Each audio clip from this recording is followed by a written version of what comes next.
Hello बच्चे, good morning. तो हम लोग बच्चे प्रीवियस क्लास में बोर एटॉमिक मॉडल्स के जो भी कॉन्सेप्ट्स थे इंक्लूडिंग हाइड्रोजन स्पेक्ट्रम कवर कर चुके थे।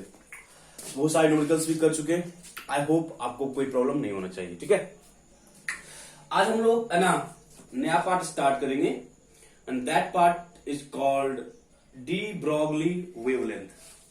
ठीक है, या बोलते हैं वेव नेचर ऑफ पार्टिकल। देखो, जब हम लोग है ना EMR कर रहे थे ना, तो मैंने आपको बोला था कि ऐसे लाइट है, लाइट का दोनों नेचर है, लाइट का वेव नेचर भी है, लाइट का पार्टिकल नेचर भी है।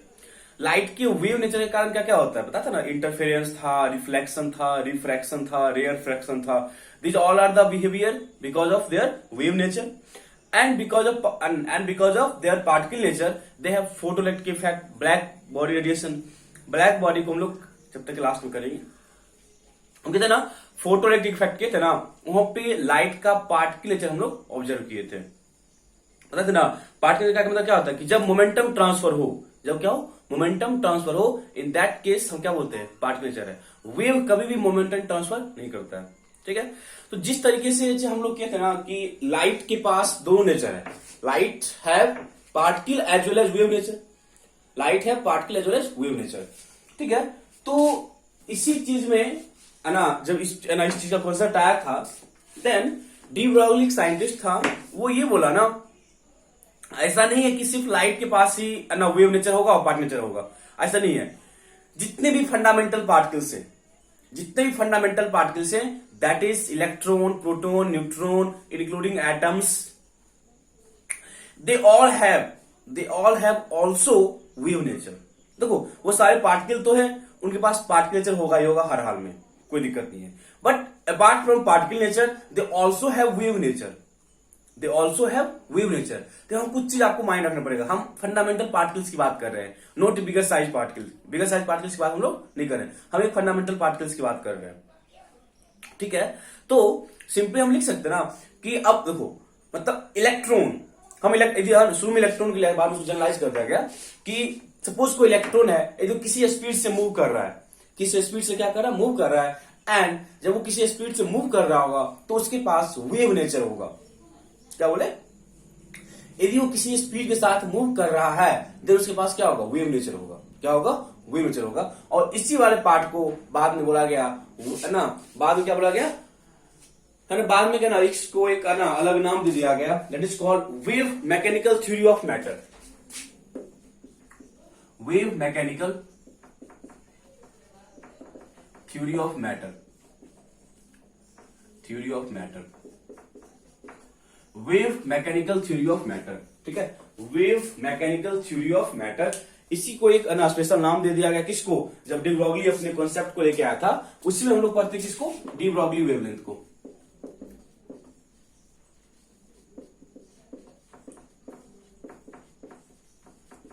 किसको बोलते हैं बच्चे, D Broglie wavelength, de Broglie wavelength.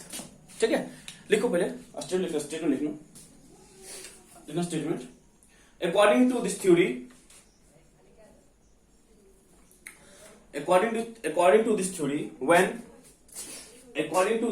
when electron, proton,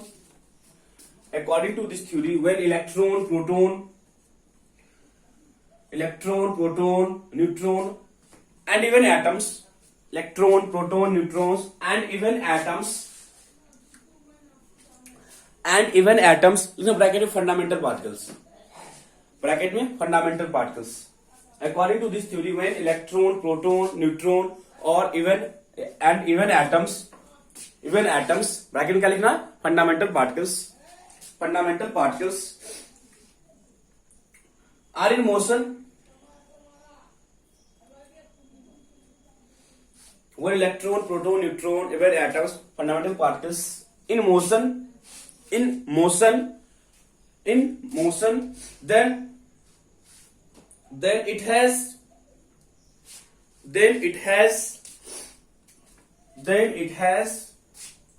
wave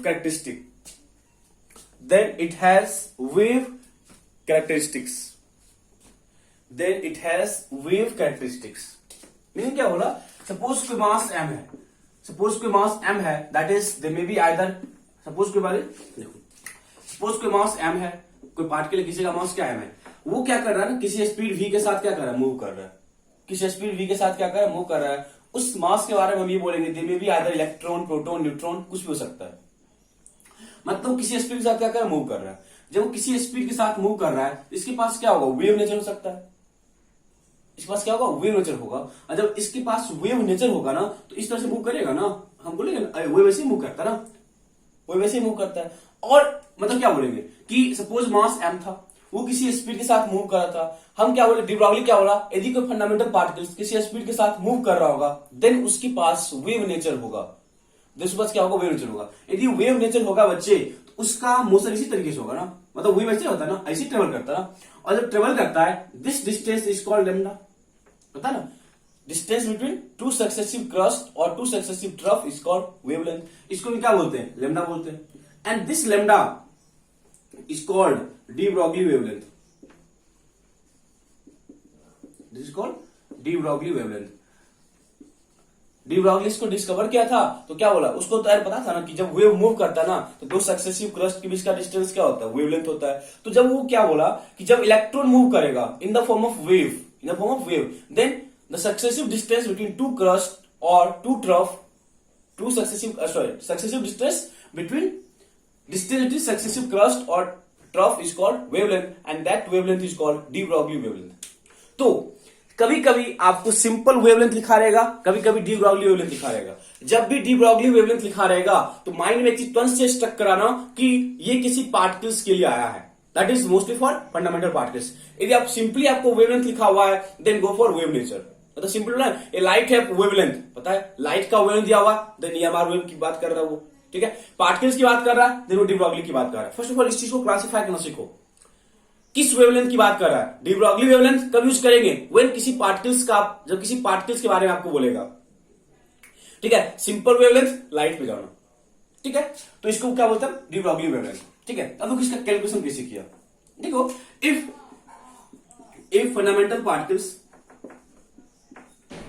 fundamental particles is considered as wave, यदि उस फंडामेंटल पार्टिकल्स को हम वेव मान रहे हैं, क्या मान रहे हैं, वेव मान रहे हैं, तो पता है ना, एनर्जी इक्वल टू क्या लिखते हो, E इक्वल टू क्या होता है, एस सी बाय लैम्डा लिखते हो ना, पढ़ते ना, एनर्जी इक्वल टू क्या होता है, एस सी बाय लैम्डा। जब हम वेव मान रहे हैं, सी स्पीड ऑफ लाइट है, लैम्डा क्या है, लेमडा क्या है, जो अब उसका वेवलेंथ है, that is de Broglie wavelength की बात कर रहा है। अभी उस पे आ रहे हैं, if it is considered as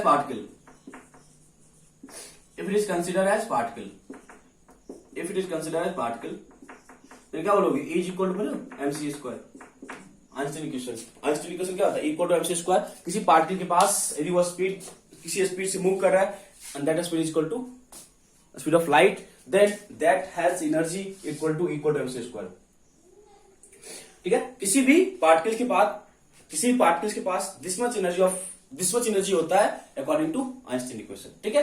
अब हम क्या बोले, वो वेव भी हो सकता है, पार्टिकल हो सकता है। देन हम इक्वेशन 1 and 2 दोनों एनर्जी का इक्वेशन है ना, दोनों क्या है, एनर्जी का इक्वेशन है ना, तो हम बोलेंगे ना कि S C by lambda is equal to M C square, S C by lambda is equal to M C square, ठीक है बच्चे। एक सी यहां से कट जाएगा, that then H by lambda is equal to M into C, then lambda equal to क्या हो जाएगा, एच ओवर एम सी, ठीक है।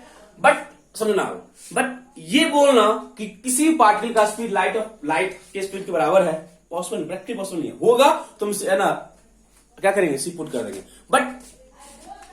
बट हम क्या बोलते हैं, lambda equal to H over M B, lambda equal to H over M B. यहां पे भी क्या है, उस पार्टिकल्स का स्पीड है, किस पार्ट है ना, यहां पे क्या बोलेंगे, देखो यहां पे क्या बोलेंगे, मास एम क्या, मास ऑफ पार्टिकल्स,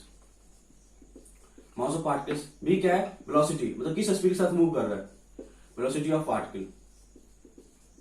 और मोस्टली ये जो होता है वो स्पीड ऑफ लाइट से कम ही होता है, मोस्टली ये जो होता है ना वो स्पीड ऑफ लाइट से कम ही होता है। आपको क्या होता है, स्पीड ऑफ लाइट से क्या होता है, कम होता है। और ये होता है कि c इज लेस देन ये जो वेलोसिटी है वो हमेशा क्या होता है, c से कम ही होगा, c से क्या होगा, कम होगा, ठीक है। And this lambda is called de Broglie wavelength.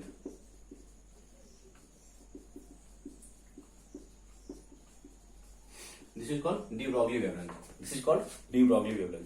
कभी क्या पूछेगा एक्सप्रेस या ना mathematical expression of D Broglie wavelength, mathematical expression of D Broglie wavelength, तो आप लिखोगे इस चीज को, फंडामेंटल पार्टिकल्स है तो इक्वल टू एमसी स्क्वायर होगा, वेव होगा तो equal to S by lambda होगा, दोनों इक्वेशन को आप इक्वेट करोगे देन आपका क्या होगा, कटकुट के क्या आ जाएगा, equal lambda equal to H over M B, lambda equal to क्या होगा, H over M B. Note करो इसको, ठीक है। अब लैम्डा इक्वल टू क्या है, H by M B, that is H by P बोल सकते हो। यहाँ पी क्या है, momentum, momentum of particle, momentum पता है पी इक्वल टू क्या होता है, मास इनटू वेलोसिटी का मोमेंटम होता है, क्या होता है, मोमेंटम होता है। बोलना डाउट है तो किसी को, बस आपको केयर क्या करना ना। अब एक चीज समझना, इतना देखो बच्चे, यहां तक ना हम बोले ना डी ब्रॉगली वेवलेंथ क्या था, lambda, sorry D Broglie wavelength क्या था, एच ओवर एम बी, क्या था, एच ओवर एम बी, ठीक है। और यहां जो बच्चे v बोले ना, v जो है वो स्पीड ऑफ लाइट से क्या होगा, कम होगा, स्पीड ऑफ लाइट से क्या होगा, कम होगा। तो आप ये बोल सकते हो ना, हम इसको ना ईएमआर के साथ कंपेयर कर सकते हैं, हम इस वेवलेंथ को ईएमआर के साथ कंपेयर कर सकते हो, किसी भी ईएमआर के साथ आप कंपेयर कर सकते हैं। तो इस चीज में आते हैं बाद में, ठीक है, इस चीज में आते हैं, ठीक है।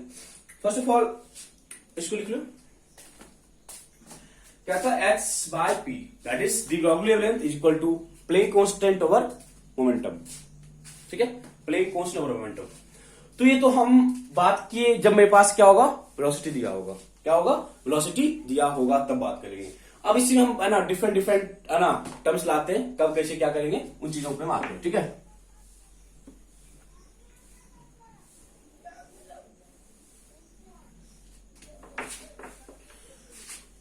ये जो फर्स्ट मेरे पास इक्वेशन था ना, ये जो मेरे पास फर्स्ट इक्वेशन था, they are in the form of velocity, they are in the form of velocity of particles, मतलब वो जो पार्टिकल्स है वो यदि किसी स्पीड के साथ मूव कर रहा होगा, उस केस में हम ये इक्वेशन यूज करने वाले हैं, ठीक है।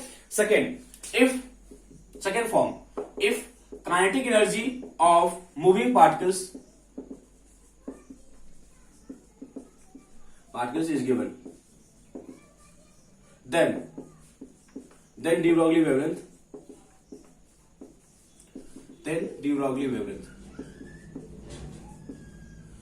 अब क्या बोला, मेरे को ना क्या दिया हुआ है, काइनेटिक एनर्जी, अब मेरे को स्पीड नहीं दिया हुआ है, या मेरे को वेलोसिटी नहीं दिया हुआ है, अब मेरे को क्या दिया हुआ है, काइनेटिक एनर्जी, क्या दिया हुआ है, काइनेटिक एनर्जी, कोई दिक्कत नहीं है। चलो तो मेरे पास क्या पता है, लैम्डा इक्वल टू क्या होता है, एच ओवर एम बी, ये बताना।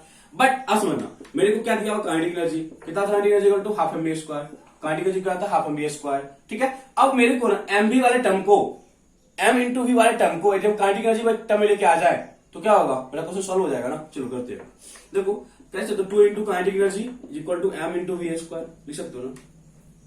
अब इस साइड एम से मल्टीप्लाई कर दो, 2m K equal to M square V square होगा बच्चे, ये होगा ना, 2m K equal to M square V square, doubt है यहां तक, नहीं ना।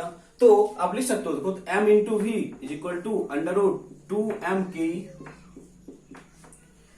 के क्या है, काइनेटिक एनर्जी, m क्या है, mass of that particles, m क्या है, मास ऑफ दैट पार्टिकल्स। अब इस वाले mb को आप क्या करो, पुट कर दो, that is lambda equal to h by mb था ना, तो mb की जगह पे क्या आ जाएगा, h over under root 2m के ई, 2m के ई, यहाँ पे के ई क्या है, kinetic energy.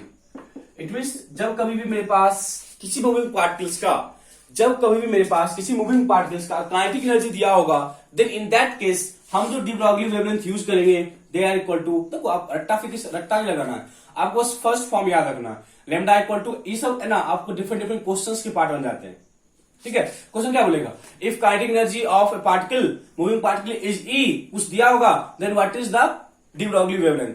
First of all मेरे को पता है कि डी ब्रॉगली क्या होता है, lambda equal to H by M B होता है, डी ब्रॉगली क्या होता है, lambda equal to H by M B होता है। मेरे को क्या करना है ना,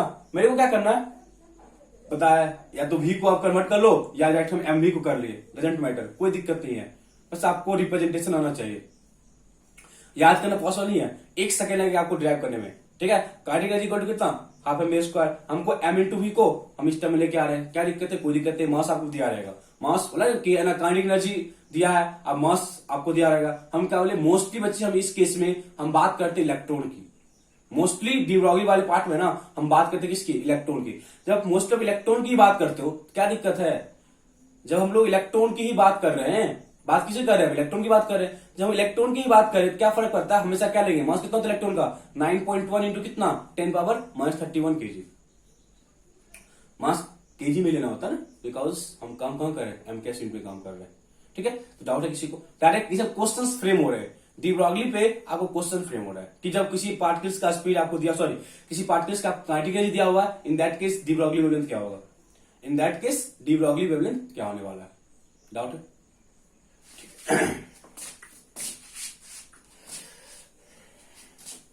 अब देखो, मतलब अब क्या बोला ना कि जब भी कोई चार्ज पार्टिकल, मतलब जब भी इलेक्ट्रॉन किसी पोटेंशियल से मूव करेगा, हम ऐसा क्वेश्चन कर चुके हैं, किसी क्या करेगा, पोटेंशियल से मूव करेगा, in that case de Broglie wavelength क्या होगा, ठीक है, in that case de Broglie wavelength क्या होगा। Let a charge particle, let a charge particle pass through a potential v, ऐसे कर लो, pass through a potential v naught, then ये third part मेरा, फर्स्ट हो गया था, then de Broglie wavelength is, अब क्या हो रहा है ना, किसी पोटेंशियल से मूव कर रहा है, वो क्या कर रहा है, किसी पोटेंशियल से मूव कर रहा है, इस केस में डी ब्रॉगली वेवलेंथ क्या होगा, जब भी कोई चार्ज पार्टिकल किसी पोटेंशियल से मूव कर रहा है, in that case de Broglie wavelength क्या होगा। सिंपल सा है, देखो हम बताए थे ना आपको ना, ठीक है। सपोज हम यहाँ पे एक होल्ड कर दिए, ये पॉजिटिव प्लेट है और ये क्या बचे मेरे पास, नेगेटिव प्लेट है, ठीक है। सपोज यहां से ना कोई मास ऑब्जेक्ट था, वो किसी स्पीड के साथ मूव किया, वो आया इधर इंटर कर गया, जब सडनली यहां से क्या इंटर किया, यहां इसे इंटर कर गया। अब हम यहाँ पे क्या बोले, पोटेंशियल मेरे पास कितना है, वी नोट है, एक बार पोटेंशियल क्या है, वी नोट है।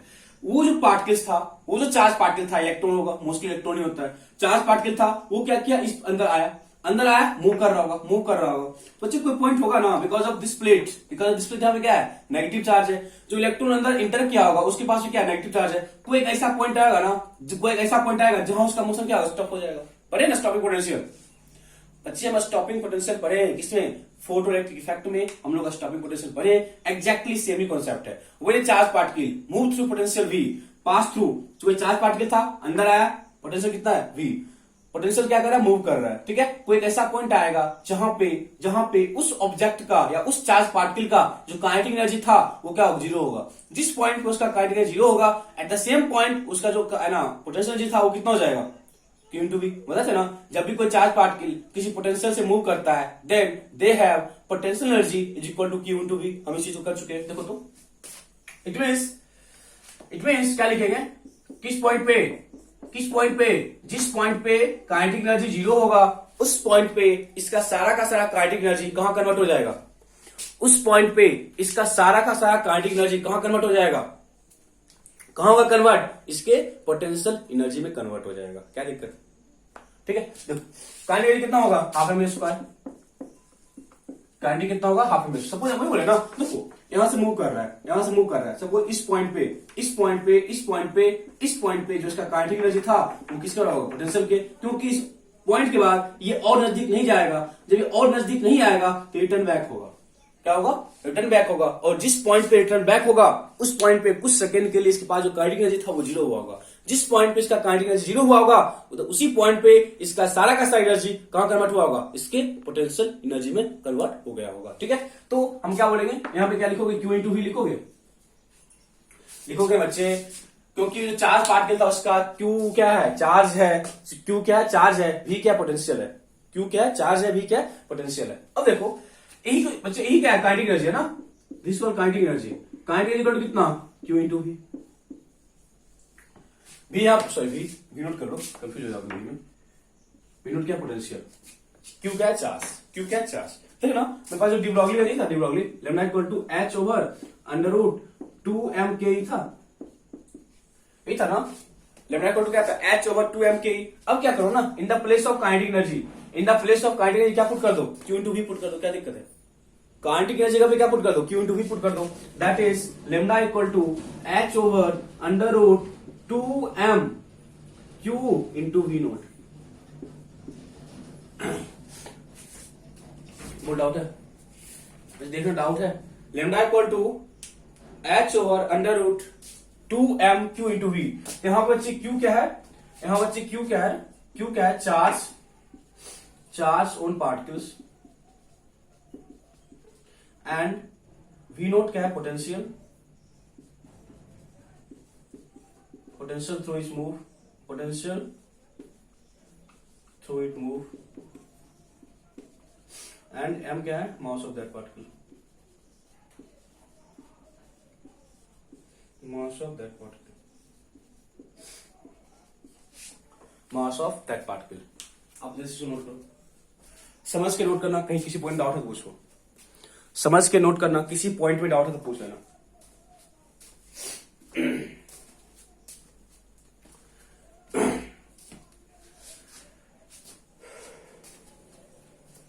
डाउट तो नहीं बचे ना, सिंपल सा पॉइंट है, समझने में कोई दिक्कत तो नहीं है ना। देखो इट मीन्स मेरे पास टोटल 3 फॉर्म है डी ब्रॉगली का, मेरे पास टोटल 3 फॉर्म है डी ब्रॉगली का। फर्स्ट इज सिंपली जो आपको क्या वेलोसिटी दिया हो, that is lambda equal to H over M B. Second form कभी कभी आपको काइनेटिक, देखो हम क्वेश्चंस करेंगे, हम क्वेश्चंस करेंगे ना, बस आपको एक ओवरव्यू होना चाहिए, ओवरव्यू होना चाहिए कैसे हम उसको रिप्रेजेंट कर रहे हैं। काइनेटिक एनर्जी केस में क्या बोलेंगे, lambda equal to H over under root 2m K. याद करने की रिक्वायरमेंट नहीं है आपको, फॉर्मूला इतना ज्यादा आप याद नहीं कर सकते हो। Try to understand the logic या through the way it is derived, ठीक है। तो थर्ड क्या बोले, जब किसी कोई चार्ज पार्टिकल किसी पोटेंशियल से मूव कर रहा हो, तब सिंपली हम इतना बच्चे पढ़ चुके ना कि जब किसी पोटेंशियल से कोई चार्ज पार्टिकल मूव करता है, in that case its kinetic energy is equal to potential energy, because the point at which its kinetic energy become zero, at the same point its kinetic energy converted into its potential energy, that is K equal to P. ठीक है, हम P में क्या लिखे, Q into we लिखे, हम एक जगह आपको लिखे थे minus K Q1 Q2 by R. In that case हम क्या बोलते हैं, कोई दो चार्ज पार्टिकल ना किसी डिस्टेंस से सेपरेटेड है, बट यहां पे हम क्या बोल रहे हैं, हम दो फॉर्मूला यूज किए थे बच्चे आपको। जब कोई चार्ज पार्टिकल किसी पोटेंशियल से मूव करता है, इन दैट केस इसके पास एनर्जी कितना होता है, क्यू इंटू वी नोट। जब कोई चार्ज पार्टिकल जब किसी दो चार्ज पार्टिकल के बीच एक डिस्टेंस होता है, इन दैट केस क्या था, minus K Q1 Q2 by are. ये बस ये दो चीज फिजिक्स में आप करोगे, बस आपको यहां पे याद रखना है। ठीक है, तो मेरे पास टोटल 3 फॉर्मूले आ गए, उसमें से बस आपको फर्स्ट जो याद रखना है that is lambda equal to H by M V, बाकी कोई नहीं याद रखना, बाकी आपको कुछ भी याद नहीं रखना। ठीक है, अब कल क्या आपको पूछेगा, calculate D Broglie wavelength of electron. Question है आपका, क्वेश्चन है, सॉल्व करो। Calculate D Broglie wavelength of electron, proton and alpha particle. करो तो खुद से, calculate D Broglie wavelength of, calculate D Broglie wavelength of electron, proton and alpha particle. Calculate de Broglie wavelength of electron, proton and alpha particle when it moves through a potential difference V naught. Calculate de Broglie wavelength of, calculate de Broglie wavelength of electron, proton and neutron. Calculate de Broglie wavelength of electron, proton and neutron. Sorry, neutron नहीं. Calculate de Broglie wavelength of electron, proton and alpha particle. Neutron तो charges particle है ना. Electron, proton and alpha particle when it moves through a potential difference, when it moves through a potential difference V naught, when it moves through a potential difference V naught, moves through a potential difference V naught. देखो simple सा, electron के लिए, proton के लिए and alpha particles.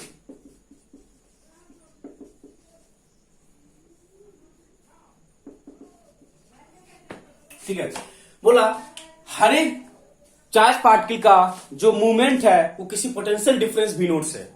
हर एक charge particle का जो movement है वो किसी पोटेंशियल डिफरेंस v नोट से है।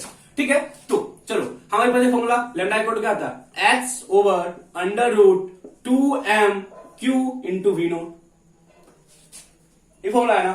ठीक है, अब बस पुट करो वैल्यू। लैम्डा इक्वल टू क्या लिखोगे, h 6.625 इंटू कितना 10 पावर माइनस 34, डाउट है ना तो अंडर रूट क्या लिखोगे 2m कितना लिखोगे 9.2 कितना 10 पावर माइनस 31, कभी चेंज करेगा नहीं।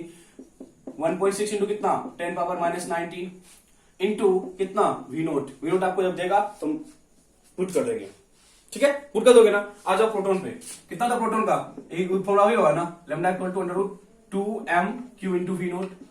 लैम्डा इक्वल टू क्या हो जाएगा 6.625 इंटू कितना 10 power minus 34 over under root क्या लिखोगे 2, मास कितना होता है 1.6 इंटू कितना 10 पावर माइनस 27, चार्ज कितना 1.6 इंटू कितना 10 पावर माइनस 19 इंटू कितना v नोट। बस सॉल्विंग है यहाँ पे और कुछ नहीं है। And in case of alpha particle क्या लिखोगे, lambda equal to h over mv, sorry h under root 2m into q into v naught. ठीक है, तो क्या लिखोगे h फिर से हो जाएगा 6.625 इंटू कितना 10 पावर माइनस 34 और यहां पे क्या हो जाएगा 2 इंटू। अब अल्फा पार्टिकल्स का मास कितना होगा, अल्फा पार्टिकल्स का मास कितना होगा बताए थे ना। अल्फा पार्टिकल्स का मास क्या होता है 2 into mass of proton. Alpha particles का मास कितना होता है 2 into mass of proton. And alpha particles का चार्ज कितना होता है, हीलियम न्यूक्लियस होता है, हीलियम न्यूक्लियस पता है ना, हीलियम न्यूक्लियस होता है ना। तो मास की बात किया, सॉरी मास कितना होता है 4 टाइम्स ऑफ प्रोटोन ना, मास कितना होगा 4 टाइम्स ऑफ प्रोटोन होगा। एंड चार्ज कितना होगा 2 टाइम्स होता है ना, हीलियम पता है ना, हीलियम पॉजिटिव। अल्फा पार्टिकल क्या होता है हीलियम पॉजिटिव, या इसको लिखते हो हीलियम 4, यहां क्या लिखते हैं 2 लिखते ना। 2 क्या है इसका, 2 इसका क्या है एटॉमिक नंबर, m क्या है इसका मास नंबर, और इसके पास 4 है तो 4 mu, और प्रोटॉन कितना होता है 1 mu। बच चुके बच्चे ना पहले, तो मास कितना लिखोगे 4 इंटू कितना 1.6 इंटू कितना 10 पावर माइनस 27 इंटू क्या लिखोगे चार्ज कितना 2 इंटू कितना 10 पावर माइनस कितना 60, सॉरी 1.6 इंटू कितना 10 पावर माइनस 19 इंटू कितना v नोट। अब देखो एक चीज ना, जब बच्चे आपको ना ये देखो ये किसका है, ये किसका मेरे पास, ये प्रोटॉन का है ना। तो प्रोटॉन वाले में ना एक्स्ट्रा ये 4 आया और कौन आया 2 आया। 4 इंटू इंटू कितना 4 टू जा कितना 8 को जब बाहर निकाल लोगे 8 को जब बाहर निकाल कितना हुआ 2 रूट 2। तो जो प्रोटॉन का आएगा ना उसको 1 ओवर 2 रूट 2 से क्या करो मल्टीप्लाई कर दो, आपको अल्फा पार्टिकल्स का आ जाएगा, आपको उसके अल्फा पार्टिकल्स का आ जाएगा। ठीक है, आप एक बार जल्दी से इसको नोट करो। अब देखो हम ना सर हर एक का वैल्यू लिखते हैं, पहले आप इसको नोट करो तो फिर हर एक का वैल्यू लिखूंगा। ठीक है, मुझे कर लिया नोट, क्या बोले ये जो आपको ये किसका है, ये आपको लैम्डा किसका है प्रोटॉन का है ना, ये किसका लैम्डा है प्रोटॉन का, ये किसका है इलेक्ट्रॉन का, ये किसका है न्यूट्रॉन का। तो हम क्या बोले देखो तो न्यूट्रॉन और इससे क्या रिलेशन है, देखो एक 4 आपको एक्स्ट्रा 4 है और एक्स्ट्रा कौन है 2 है, तो रूट के अंदर है तो क्या लिखोगे √8, बाहर कितना होगा तो रूट कितना होता है 2 रूट 2 होता है। दैट इज हम ऐसे लिख सकते हैं lambda of neutron is equal to 1 over कितना 2 रूट 2 लैम्डा ऑफ प्रोटॉन। क्योंकि आपको ये रिलेशन पूछ लेगा, क्योंकि मेरे को ये रिलेशन पूछ सकता है। मैं ना आपको ना हर एक का वैल्यू बता रहा हूं, आप इसको सॉल्व करना, आप सॉल्व कर सकते हो। ठीक है, सॉल्व कर सकते हो। तो लैम्डा ऑफ इलेक्ट्रॉन होगा बच्चे 12.27 over under root v naught angstrom atom है। ये सब को पता याद करने के लिए कोई जरूरत नहीं, आप निकाल सकते हो, बट यदि याद हो जाए तो अच्छी बात है, बट याद करना नहीं है इतना डाटा कुछ आप याद नहीं रख सकते हो। ठीक है, यहाँ कितना हो जाएगा लैम्डा ऑफ प्रोटॉन आएगा आपको 0.286 over under root v angstrom v naught, and lambda of neutron 0.101 over under root v naught angstrom. ठीक है, ये डाटा है, आप इसको सॉल्व करोगे, आपको सॉल्व करना है, यानी कि बस इसको याद करना है, आपको सॉल्व करना है इसको। ठीक है, ये सब क्वेश्चंस के फॉर्मेट है, ये सारे क्वेश्चंस के फॉर्मेट है। यदि आपको स्पीड दिया होगा आप उसको पुट कर, सॉरी यदि आपको पोटेंशियल डिफरेंस दिया होगा आप उसको पुट करके आगे सॉल्व कर सकते हो। ठीक है, पोटेंशियल डिफरेंस दिया होगा तो आपको पुट करना है और वैल्यू निकल जाएगा। ठीक है, डाउट यहां तक नहीं ना।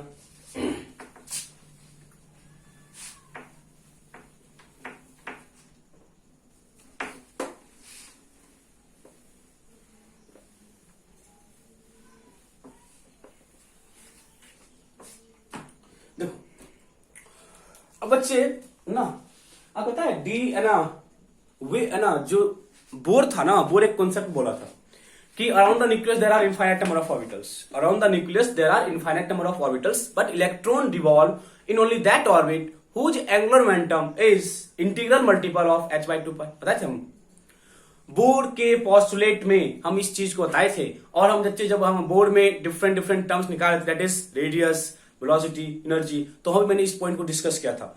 MVR that is angular momentum is equal to NH/2 pi, बोले थे ना, MVR इक्वल टू NH/2 पाई। इस चीज को डी ब्रॉगली प्रूफ कर दिया था, इस चीज को डी ब्रॉगली प्रूफ किया था, बट बोर इस चीज को प्रूफ नहीं किया था, वो सिर्फ सिंपल स्टेटमेंट बोला था, बट डी ब्रॉगली इस चीज को ना प्रूफ कर लिया था, डी ब्रॉगली इस चीज को प्रूफ कर दिया था।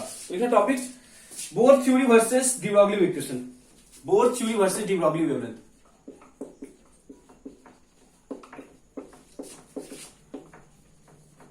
De Broglie equation, Bohr's theory versus de Broglie equation, Bohr's theory versus de Broglie equation. ठीक है, चलो देखो, according to Bohr theory, according to Bohr theory क्या था बच्चे कि MVR इक्वल टू कितना था NH/2 पाई, वही था ना, बोला था ना कि एंगुलर मोमेंटम हमेशा h/2 पाई का इंटीग्रल मल्टीपल होगा, h/2 पाई का इंटीग्रल मल्टीपल होगा। इस चीज को board proof, sorry de Broglie proof किया, समझना। देखो हम सपोज क्या बोले, यहां न्यूक्लियस है, ठीक है, पता है ना, और तक देखो जब डी ब्रॉगली का कॉन्सेप्ट आया था ना, उस समय तक ये प्रूफ हो चुका था कि न्यूक्लियस में एक कोई पॉजिटिव चार्ज है, रदरफोर्ड का कॉन्सेप्ट आ चुका था, बोर अपना कॉन्सेप्ट लेके आ चुका था, ठीक है। तो उस समय तक जब ये सारे कॉन्सेप्ट आ चुके थे ना, तो इतना पता था डी ब्रॉगली को कि न्यूक्लियस में पॉजिटिव चार्ज है और इलेक्ट्रॉन घूम रहा है कहां पे, इन सर्कुलर मोशन। अब जब डी ब्रॉगली ये बोल दिया ना, अब जब डी ब्रॉगली ये बोल दिया कि जो इलेक्ट्रॉन का मोशन है, इलेक्ट्रॉन जो मूव करेगा वो इन the form of wave move कर रहा होगा, और अभी जस्ट बोला ना कि जो इलेक्ट्रॉन मूव कर रहा होगा ना, वो इन the form of wave move कर रहा होगा। जब electron in the form of wave move कर रहा होगा, इट मींस जो यहां इलेक्ट्रॉन का मोशन होगा वो वेव के फॉर्म में होगा, जो यहां पे इलेक्ट्रॉन का मोशन होगा ना, वो क्या होगा, इन द फॉर्म ऑफ वेव होगा ना। इट मींस सपोज हम इलेक्ट्रॉन के मोशन लिखते हैं, इलेक्ट्रॉन ऐसे मूव कर रहा होगा,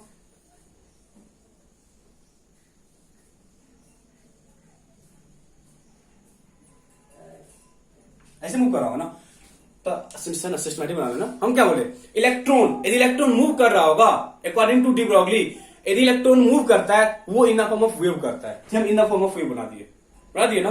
अब समझना, इन द फॉर्म ऑफ वेव बना दिए। बताओ इस वेव में इस डिस्टेंस क्या बोलेंगे, लेमडा बोलेंगे, या इस डिस्टेंस को क्या बोलेंगे, लेमडा बोलोगे, या किसी डिस्टेंस को, किसी दो सक्सेसिव क्रस्ट के बीच का डिस्टेंस क्या होगा, लेमडा होगा। किसी भी दो सक्सेसिव क्रस्ट के बीच का डिस्टेंस क्या होगा, लेमडा होगा ना। तो हम आते हैं, अब देखो de Broglie, according to de Broglie, according to de Broglie देखो तो लेमडा लेमडा लेमडा लेमडा नहीं पता है। सपोज हम क्या बोले, यहां पे एक वेव, पता है चलो, हम एक वेव का क्या मतलब था, एक वेव का क्या मतलब था, एक कंप्लीट वेव का क्या मतलब, एक कंप्लीट लेमडा। जब मैंने EMR के केस में मैंने आपको बोला था, एक कंप्लीट वेव का क्या मतलब था, एक कंप्लीट लेमडा। एक कंप्लीट वेव का क्या मतलब, एक कंप्लीट लेमडा होता है। इट मींस यहां पे एक लेमडा बन रहा है, दैट इज एक वेव है, दो वेव है, तीन वेव है, ऐसे जाए। सपोज यहां पे n वेव बना होगा, यदि यहां पे n वेव बना होगा तो एक वेव का डिस्टेंस लेमडा है, तो n वेव का डिस्टेंस कितना होगा, n लेमडा होगा। जल्दी से बोलो, हम बोलते हैं एक वेव का क्या मतलब होता है, 1 लेमडा। पता है ना, जब भी कोई वेव मूव करता है ना, यदि यहां ऐसे कोई वेव मूव किया, ठीक है, तो हम क्या बोले, इस वेव का क्या मतलब, इस कंप्लीट वेव का क्या मतलब, एक complete wave, this is called एक कंप्लीट वेव, एक कंप्लीट वेव। तो जब यहां पे है ना इस तरह से मूव कर रहा होगा, बोलेंगे यहां पे n वेव बना होगा, तो n वेव बना होगा, और हर वेव का कितना होता है, लेमडा होता है, हर वेव का कितना होता है, लेमडा होता है। n वेव का कितना हो जाएगा, n लेमडा हो जाएगा। बट ये देखो मूव कहां कर रहा है, इसी सर्कमफेरेंस में कर रहा है ना। जब इसी सर्कमफेरेंस में कर रहा है तो सर्कमफेरेंस कितना होता है, 2 पाई r, ठीक है। तो अकॉर्डिंग टू डी ब्रॉगली लिख सकते हो, तो n lambda is equal to 2 pi r। Lambda एक वेव, हम ये मान के चलें कि n वेव बना होगा, n वेव बना होगा, that is n lambda equal to कितना होगा, 2 pi r। n lambda equal to कितना होगा, 2 पाई r। चलो अब लिखो, n लेमडा इक्वल टू कितना होगा, h इंटू एम वी, कितना 2 पाई r। देखो तो n into h over M V is equal to कितना, 2 पाई r। दैट इज आपका सिस्टम मॉडिफिकेशन करो। अब देखना n h 2 पाई को इधर लेके आ जाओ, is equal to M V R. इसी चीज को प्रूव किया था ना, इस चीज को डी ब्रॉगली प्रूफ कर लिया था। दैट इज जो ये बोर का कॉन्सेप्ट था ना वो सही था, जो ये बोर का पॉस्टुलेट था ना वो करेक्ट था। बोल डाउट है करके पूछेगा how to correlate Bohr theory with de Broglie, तो बोर का ये कॉन्सेप्ट डी ब्रॉगली से हम कोरिलेट कर सकते हैं, डी ब्रॉगली से हम कोरिलेट कर सकते हैं। बोल डाउट है, कोई डाउट है किसी को? सिंपल सा कॉन्सेप्ट है, हम क्या मान चले हैं कि एन वेव बना होगा, एन वेव बना होगा and one wave equal to one lambda, one wave का क्या मतलब one lambda, that is N lambda. तो टोटल डिस्टेंस कितना होगा, सर्कमफेरेंस कितना, 2 पाई आर, उससे बस कोरिलेट किए, उससे क्या किए, कोरिलेट किए। अब यहाँ एक क्वेश्चन बनता है, वो डायरेक्टली थ्योरेटिकल क्वेश्चन है, वो डायरेक्टली क्वेश्चन आपको याद रखना पड़ता है। Number of wave formed in nth orbit, number of wave formed in nth orbit.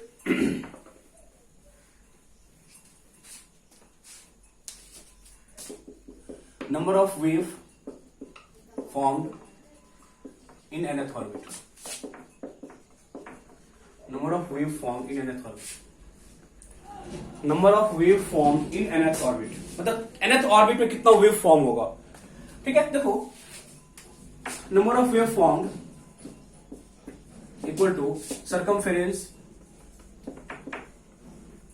Over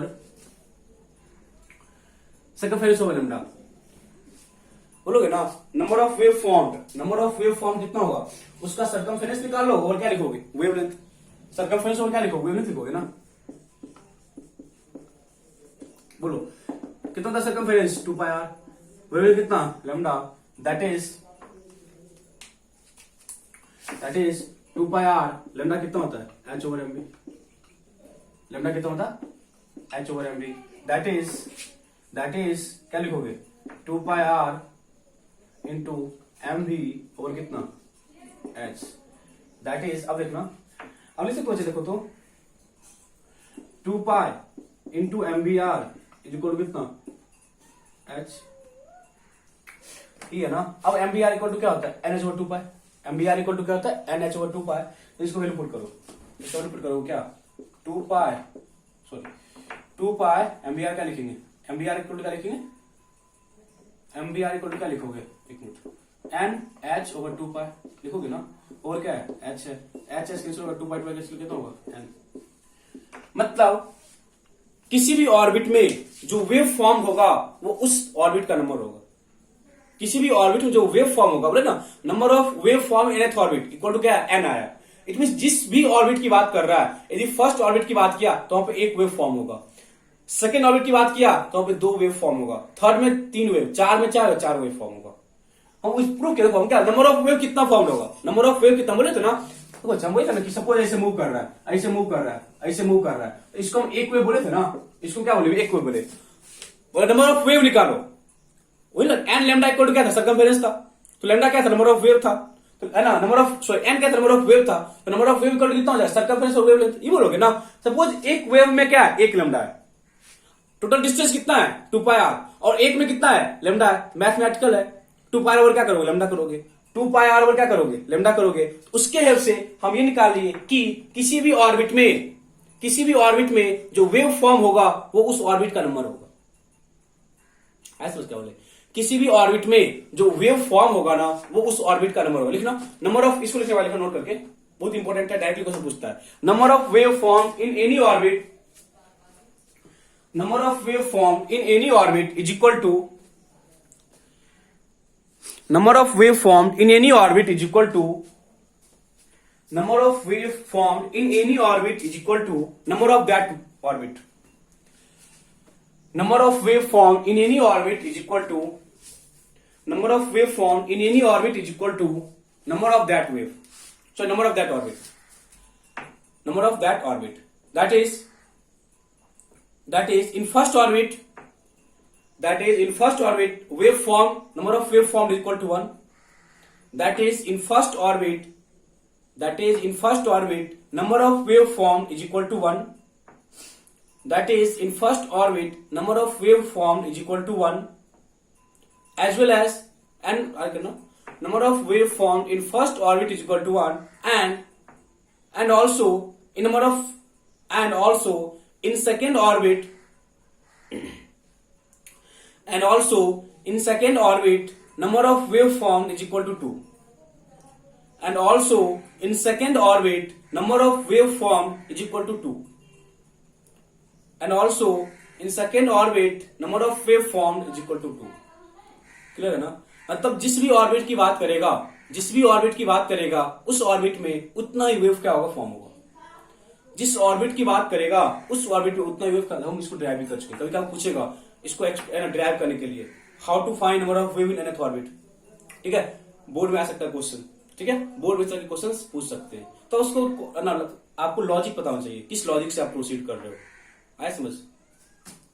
last में लिख लो इसकी. देखना characteristics of D Broglie wavelength.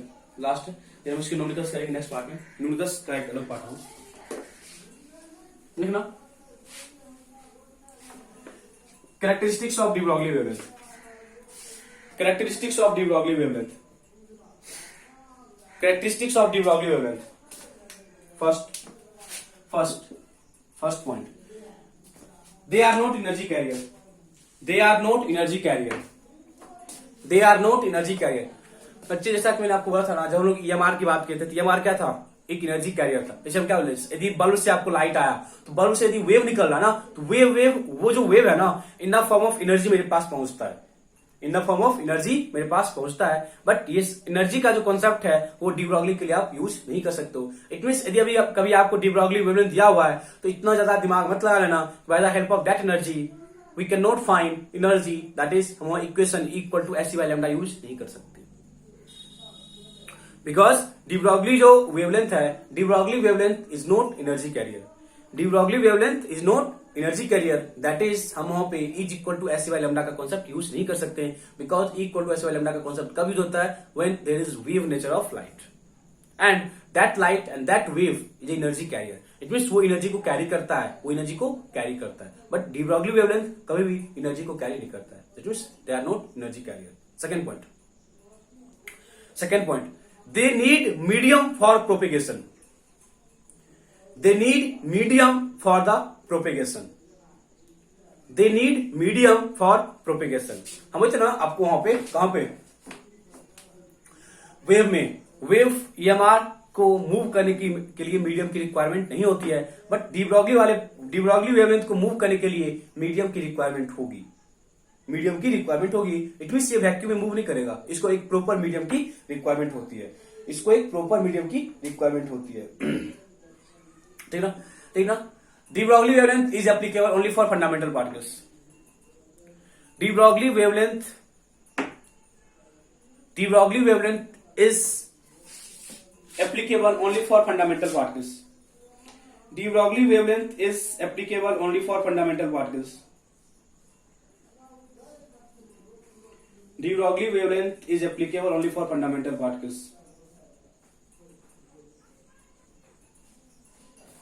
देखो ना, तो हम क्या बोले, लैम्डा इक्वल टू क्या है, h/mv. लैम्डा इक्वल टू क्या है, h/mv है. अब देख लो, यदि मास छोटा होगा, यदि मास स्मॉल होगा तो लैम्डा क्या होगा, ज्यादा होगा. यदि मास कम होगा तो लैम्डा क्या होगा, ज्यादा होगा. ठीक है, but lambda equal to h/mv. यदि मास बहुत ज्यादा हो गया, वेरी हाई मास है, बहुत ज्यादा है, तो लैम्डा क्या होगा, बहुत कम होगा. लैम्डा बहुत कम होगा तो वहां पे आप वेव पता ही चलेगा कि वेव फॉर्म हो रहा है. क्योंकि लैम्डा बहुत कम, इसका क्या मतलब है, दो सक्सेसिव ट्रस्ट के बीच का डिस्टेंस क्या बहुत कम है. दो सक्सेसिव ट्रस्ट के बीच का डिस्टेंस बहुत कम है तो आपको क्या लगेगा, वहां पे वेव फॉर्म ही नहीं हो रहा है.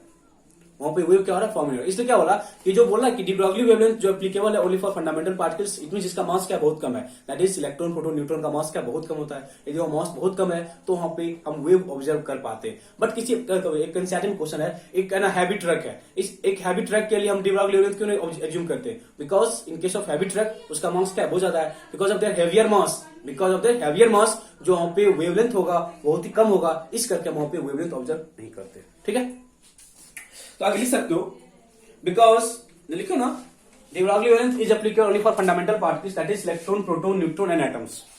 De Broglie wavelength is applicable only for fundamental particles, that is electron, proton and atoms. लेकिन आगे, it is not applicable for heavier mass. It is not applicable for heavier mass because it is not applicable for heavier mass because in case of heavier particles, because because in case of heavier particles the wavelength is too small, because in case of heavier particles